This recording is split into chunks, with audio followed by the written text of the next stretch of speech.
All right, this is a big deal. Shopify AI Toolkit just dropped, and let me show you something. I'm just going to go into my terminal here. I've already been talking to Claude about my store and so on. And I'm going to say, please generate descriptive SEO-friendly alt text for every product image in my store based on the product title and description. Update them all. And I'm just going to enter, and I'm just going to let Claude go to work through the CLI. All right, it's been a couple of minutes. Claude has gone to work and it's executed the task perfectly. I see all 18 images have been updated successfully with 0 errors. I can see all of the data here. And if I go into my Shopify store and I go to the products, and I click on any kind of product, so like this one, I'll see that the alt text has been correctly displayed based on the product image. So this is the power of the Shopify AI Toolkit, but it's really just the beginning because there's so many use cases that you can also implement, and I'm going to go into each and every single one of them so that you can do it yourself. But before I do, what is Shopify AI Toolkit? Like, what is this release? Why is it such a big deal? Shopify AI Toolkit is an official Shopify plugin. It works in Claude Code, Cursor, Codex, Gemini, VS Code, basically any kind of interface.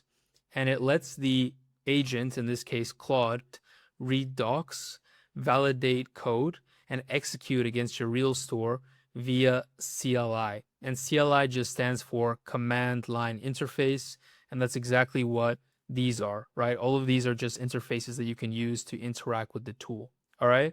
And you can see here that it's super, super simple to set up. All you need to do is in your CLI, you need to enable the Shopify Marketplace and then install the plugin. Once you do that, the Claude agent is going to have all the context that it needs about your store once you log in so that you can use it for really a plethora of different use cases. I mean, there's so much that you can do with this. We're all just kind of figuring it out. But I've already identified 3 major use cases that you can use this for that are pretty incredible.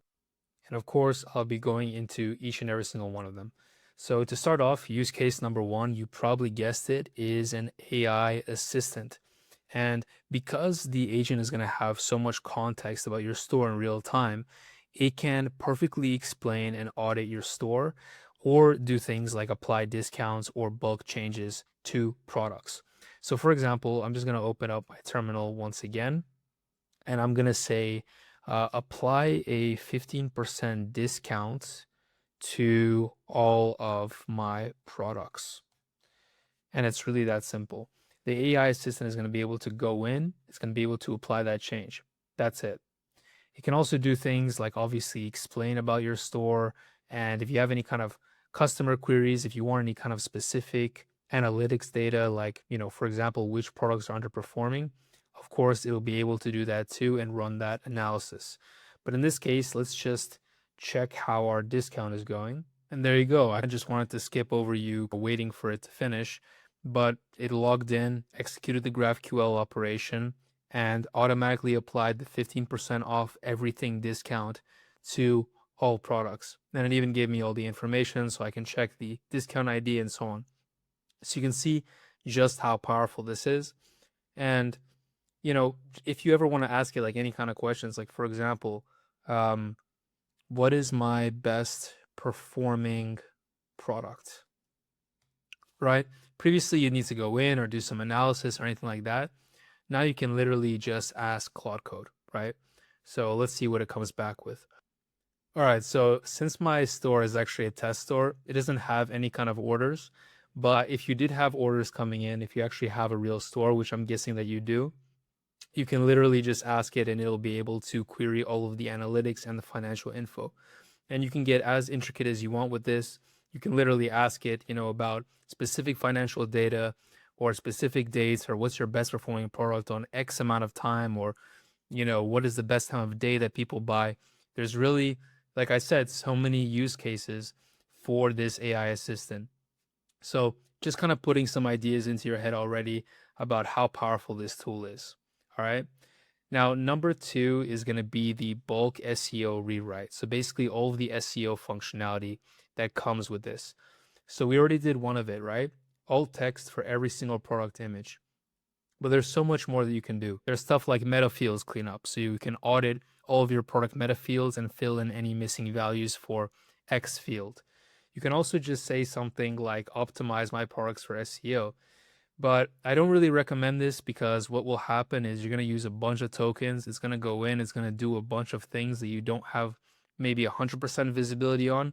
So I'd only say if you do something like this, and the only reason why I mention it is because it's actually what Shopify used in their example, which is literally like optimize all of my products for SEO. If you do that, just be like, be verbose and, confirm with me before making any specific change, just so you have a little bit more control, right? But if you wanted like some specific commands, metafields cleanup is one that I came up with. You can literally audit all of your product metafields and fill in any kind of missing data. So for example, I'll say audit my product metafields and fill in any missing data or missing values for SEO dot description. And it can really be anything, right? So in my case, it's going to be description, but in your case, it could be something like the materials, it could be the care guide. So if it's materials, for example, it'll literally go in, read the description, read the title, understand, okay, is this shirt made of cotton? Is it made, is it a leather jacket or something? And fill in that data, right? So again, all kinds of product metafields can be auto-filled using this, but I'm just going to go for SEO description. Coming back to our store here, our test store, you can see here that a lot of these don't have descriptions. So I expect that to get published. And by the way, while we're here, we can actually check if the discount that we created earlier was applied. And you can literally see here that it is. So 15% off everything is applied to all of our products. Incredible, right? All right, let's go back to our terminal here and see what happens when we ask it to fill in all of our SEO descriptions. Right, and just a heads up, while you're running this tool, it's very likely that it's going to prompt you every now and then to accept or not accept something or authenticate. In this case, generally just say yes, and it'll continue to be able to work. So you can see it's been working for a little bit. It's created a whole kind of script, and it's now writing it to our store. So let's just wait for those results. All right, and it looks like it succeeded. So all 17 products now have SEO description set. It's providing me the audit summary. So 2 of them actually did have the description, but now the 15 that didn't have been set up. So let's just go ahead and validate that. We'll go in products. We can click on any single one like this one, and we expect to see the description filled out and also the SEO description here. And you can, by the way, you can see all your different meta fields, but I'm just going to go into the search engine listing and I can see that it's been updated as well. So that's perfect. On top of that, let's just double check by clicking any single one here. Multi-look, okay, so that's filled out, and also the search engine listing is filled out. Perfect, just, incredible. So it's working exactly how we want it to. All right, so very, very powerful for SEO. You can use this for any kind of meta field, anything with SEO related. You can do bulk edits and have AI generate those fields for you and make sure that you have nothing empty, so you appear more often or higher on search engine results. So that's use case number 2. The final one, use case number 3, is going to be inventory and order operations. Okay. And this is where you can get a little bit creative with it. So for example, you can create an automation. So for every X number of orders, plant a tree, right? That's really kind of something popular where stores like to show they're environmentally conscious. You can do something like show me every product with less than 5 units and draft a reorder list. So we're actually just going to use that as an example. And we'll go ahead and we can, I think, do we have anything with less than 5 units? Let's check. Let's go into products here. Okay, so we have one that's 10 in stock and we have another one that's 0 in stock. So we expect both to get pinged and for reorder list to get drafted. So let's go back into terminal here. Show me every product with less than, let's say, 11 units and draft a reorder list. All right, so that was quick. So it's already gotten back to us. and it's created a reorder draft. It's checked all of the audit of all of our products, and it's actually said that we should definitely reorder some of these. And it's been smart enough to figure out the gift card is actually not a product that requires a reorder. All right, that's how good it is. So it's telling us priority number 1, priority number 2, and it's drafting all this. So this looks much better than I even expected. So it's giving us priority number 1. This snowboard is out of stock, and it's telling us that these are critical. All right, so let's go ahead and create this reorder list. So now it's just creating an MD, which is just a markdown text file that's going to allow us to see all of that information, which is exactly what we want.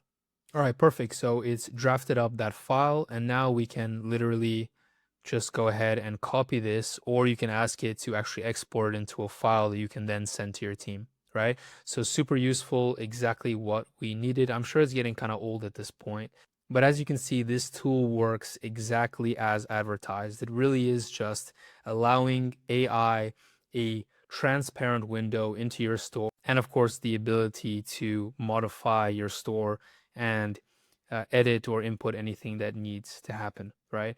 So extremely powerful. I'm going to get into some limitations because I think it's important to understand what this tool can do and what it can't do. So you can think of every Shopify store as having 2 layers. The first is going to be the data layer, and this is your products, your prices, your inventory, your descriptions, alt text, metafields. You get the idea. All of the data. And then there's the theme layer, which is like the front end, which is the colors, the fonts, the layout, your homepage and product pages, your header, your footer.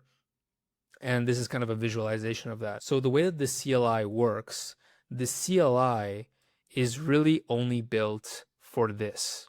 It's only built for all of these fields of kind of data. So it's built for admin, right?